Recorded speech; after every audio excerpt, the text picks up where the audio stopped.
Channeling, I've done it hundreds of times, maybe even thousands of times. And sometimes when I tell people that I'm a channeler, they ask me, how do you channel other people's energy? How do you channel other people's pain, other people's suffering? How do I go to hell for other people? And the answer is stillness. Stillness is how I go fearlessly, fearlessly into the deepest, darkest, lowest levels of suffering there is. That's how I do it. There was a time when I was 10 years old and I got caught up in this fight with a bunch of kids. And I remember during this fight, this tomboy girl came out of nowhere and she knocked me flat on my back. I felt like I fell a good, I'd say 3 or 4 feet on the concrete, from the concrete. I don't know why it felt so high. It felt really high. I don't know, something about landing on your back and on your head on the concrete makes it feel like you've actually fallen like 10 or 20 feet, but that's what it felt like.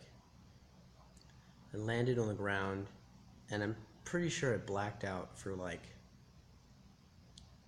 5 to 10 seconds. But before she hit me, I was perfectly still. And because I was so still, I couldn't feel the pain. I just blacked out for about 5 to 10 seconds. And I woke up, got off the ground, I was dizzy, still perfectly still. Not an ounce of fear, not an ounce of anxiety. Just perfectly still. And I could feel this kid kicking me. And without even having to look at this kid's face, I just turned around and I gave him a black eye. And that was the end of the fight. There was another time in my childhood, 3 years later. I was 13, and I was in Ocho Rios, Jamaica. And I spent like 3 or 4 hours on the island, and the tour guides decided to take us to a waterfall. And at the time, I was with my older brother and younger brother. And the tour guides asked us if we wanted to climb a waterfall. And for some odd reason, I didn't think, this is a stupid idea. And so all three of us said, yes, let's climb the waterfall. And they were selling like water shoes, and we didn't even buy water shoes. We just kind of went up there with like our sandals. I think one of us decided to like take our sandals off and like climb it barefoot. But anyways, we started to climb the waterfall. And as we started climbing, I started to notice that the rocks were kind of slippery. And it's not helping that there's water coming down on us, like, pushing us, to go downstream, downriver. But I didn't care. I wasn't afraid. I just kept going. I was like, yay, climbing the waterfall. And then I kept going, and then I turned around, and I saw that this old man, like right in front of my eyes, just like, as he was climbing up, he slipped off a rock, and then like, I'm pretty sure he broke his back, but he was at least bleeding on his back because he slipped and fell on a rock. And I was thinking, huh, sucks for him. And then I kept going. I wasn't afraid at all. Not a single bit of fear. Kept going. Stepped on this one rock and I slipped. And this mom caught me in the nick of time and then picked me up before I could fall, and then kept climbing up the waterfall. Wasn't even afraid. Not even an ounce of fear even then. And then it wasn't until I finished climbing the waterfall that I looked back and I was thinking, huh, I could have died or seriously got injured doing this. But I feel like it was that stillness. There was that relaxation in my body, in my being, that inner knowing of my safety that kept me safe, that got me up that waterfall. There's another time. There's so many times where I've nearly died or gotten like into serious trouble. But there was a time when I was 15 and no, I was 16 years old. And I was ditching class. I didn't want to be in my history class, my world history class, 5th period. And I didn't feel like ditching in my usual area where like, you know, where I like would hide from teachers so they wouldn't catch me and like give me like shit for not being in class. I felt like going straight home. And usually when I wanted to get off campus, I'd have to this is so cliche, but I'd actually have to climb under a ditch. Literally. And it'd be like fucking dirty and shit, and I didn't feel like doing that. So I decided, fuck it, thug life. I'm just gonna walk out the fucking front door and just fuck it, fuck these teachers, like fuck what they gotta say, fuck these security guards, I'm just going. And so that's what I did. And I was in my stillness, perfectly calm, and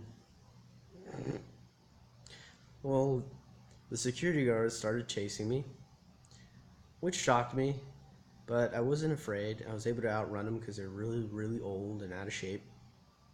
They tried to physically subdue me and bring me back on campus. And so I just kind of ran, lost them, maybe ran for like a block, and then I just calmly walked straight to the bus stop and went home. That following Monday, I thought, they're probably going to call me into the dean. They're probably going to expel me at best. And then or like give me like some detention or some bullshit like that, or some dumbass like fucking, you know, speech or some shit. And that's what I did. I just calmly went back to school the following Monday. Around 3rd period, I went to all my classes too. Around 3rd period, my 3rd period teacher got a call, and they said, "Oh, the dean's office wants you." And I remember, like, while he was on the phone, he was like, no, he's Indian. He was really sweet. He was like, no, he's a very good boy. I'm not, I'm evil. I was evil then, but still kind of, I don't know. I'll let you guys decide. Anyway, perfectly calm, cool, collected. Went to the dean's office. Police were there. I was like, I don't know what's with the cops? Like, I don't understand. And I was perfectly calm. And so here's what was supposed to happen. I was supposed to be arrested that day because it's a misdemeanor in Los Angeles, California, and all over California for a minor to ditch school. And so I was going to be arrested, and I was going to be fined $2,000, or my grandmother was. And I didn't know anything about this, but anyways, I just stayed calm and relaxed, and I was told this, but they let me go. They let me go. And after that incident, I kept ditching. I kept ditching. In fact, on average, about, I'd say, I'd miss every semester like at least maybe 30 days. I think one semester I missed 60 days of school. Still passed my classes and graduated on time. Not that that really fucking matters, but I graduated in my fucking sleep. But, anyways, yeah, they threatened me with this, and I stayed calm. That's my point. I stayed calm. I stayed still. I stayed still within my neck, within my shoulders, and within my body. And I'm saying the neck and the shoulders particularly because that's where a lot of people store their stress, store their pain. And in fact, there's a lot of spiritual entities like to feed on those areas. And so, be still. Be calm. Focus on your shoulders and your neck when you're in a dangerous or high stress situation. Ask yourself, how's my neck doing? How are my shoulders doing? Start to relax those muscles and just see how much more productive and optimal you'll operate in the face of crisis, in the face of any difficult, challenging curveball that life throws at you. Even boxers, the best boxers, you know you're fighting a good boxer when like their shoulders are relaxed and their fists are like down here like this. That's when you know you're fighting a good boxer. Life is like a boxing match. You gotta stay calm. You gotta roll with the punches. And then you gotta punch back methodically, with precision. That's all I got to say. Be still.